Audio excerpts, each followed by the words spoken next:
ورور تپوس کړی دی وایي د مړي نه قرباني څه حکم دی. بعضې خلک د مړو نه قرباني کوي، څوک د مور پلار نه کوي، خپل خپلوانو نه دا قرباني نه کوي په اختر کې. دې کې یو خبره واورئ چې اصل په قرباني او شی کې دا دی چې دا د ژوندو په حق کې دي. د ژوندو په حق کې کېږي لکه څنګه چې رسول صلی الله علیه وسلم کوو صحابه کرامو د خپلو ځانونو نه، د خپل اهل نه، د خپل کور والاو نه هغوی به قرباني کوله. نو بعضې خلک قرباني کوي او صرف د مړو دپاره یې کوي، دا قرباني خاص یې کړي د هغې په نوم باندې کې وایي دا برخه دا قرباني د پلاني په نوم ده چې مړ دی. نو د دې هېڅ اصل نشته دی په دین کې. او دغه شانته شیخ صالح ابن عثیمین رحمه الله چا دا تپوس کړی د هغه نه، هغه هم دغه خبره کړې ده چې اصل په دې کې دا دی چې د مړو نه څه قرباني نشته دی، ځکه صحابه کرامو داسې کار نه دی کړی. که دا ښه کار وی نو رسول صلی الله علیه وسلم به کړی وي یا به صحابه کرامو کولی. دلته دا خبره لږ واضح کولو دپاره تفصیل کوو دې مسله کې. دا قرباني د مړو نه دا په درې قسمه ده. دا چې کله ته یاد کړي نو بیا به څه اشکال ونه راځي ذهن ته. اوله هغه قرباني ده چې د مړو د ژوندو د ټولو نه سړی قرباني وکړي، د خپل کور د ټولو نیت پکې وکړي. نو په دې کې مړي مرال ژوندي هم پکې رال او دا جایز ده. دا جایز ده لکه څنګه چې رسول صلی الله علیه وسلم قرباني کوله د خپل کور نه او د خپل کور والاو نه.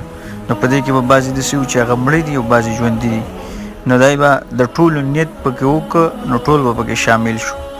نو که داسې قرباني سړی وکړي نو په دې کې خبره نشته. دویمه قرباني د مړو نه کول چې هغې کوم وصیت کړی دی چې د هغه په وصیت باندې عمل وشي، نو دا هم واجب ده. دا هم واجب ده مګر که څوک عاجز شي د دې نه نو هغه جدا خبره ده، د هغه د وصیت د وجې نه. فمن بدله بعد ما سمعه فإنما إثمه على الذين يبدلونه. کوم چې وصیت باره کې دا حکم د الله سبحانه وتعالی راغلی دی چې د څوک وصیت وکړي نو په هغې به هغه شانته عمل کولی شي او هغه به بدلولی نه شي.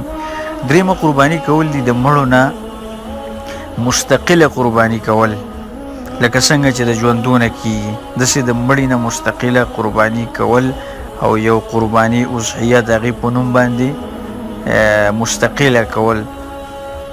نو په دې کې بیا د علماو خبرې دي، په دې کې د علماو خبرې دي. نو بعض علما وایي چې دا جایز دي، بعض علما وایي چې دا جایز دي، لکه حنابله علما او داسې نور علما دا وایي چې دا جایز دي.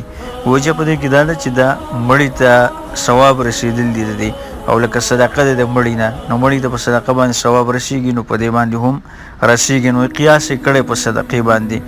لیکن دا خبره چې د مړو دپاره قرباني خاص کوي نو په دې باندې څه دلیل نشته دی. د دې خاص کول د قربانۍ د مړو سره په دې باندې د قرآن او سنت نه څه دلیل نشته.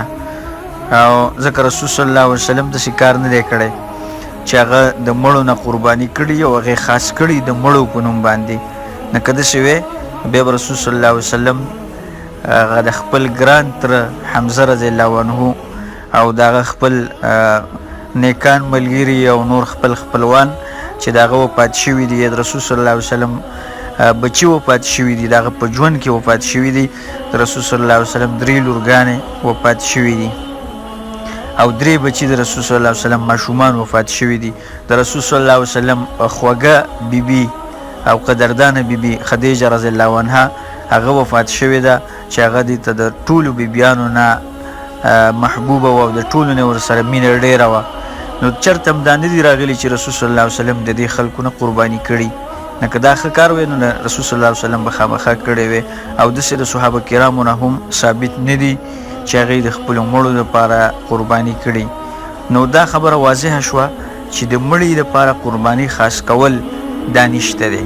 د مړي دپاره قرباني خاص کول نشته دی.